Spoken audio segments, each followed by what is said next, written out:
Ikastolak bat, ikastola modernitatea dakar. Modernitatea, eta hori oso importantea netzako. Laizismoa dakar. Orduan, ezkenun eleizarik behar.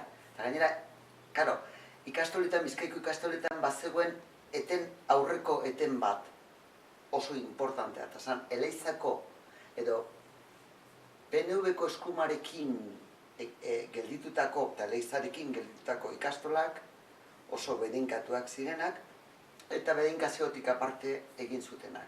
Eta aparte egin zutenak oso ondo egin zuten. Oso ondo egin zuten.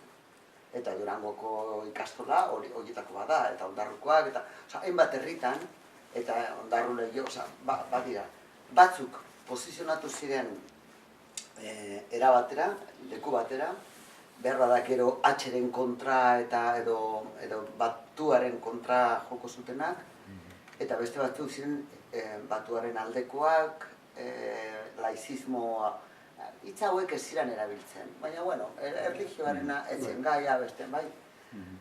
Definiziotatik aparte, eta beste, eta umeak askatasunean klasean muitzea ere, klasean eskola kuarteletik atera.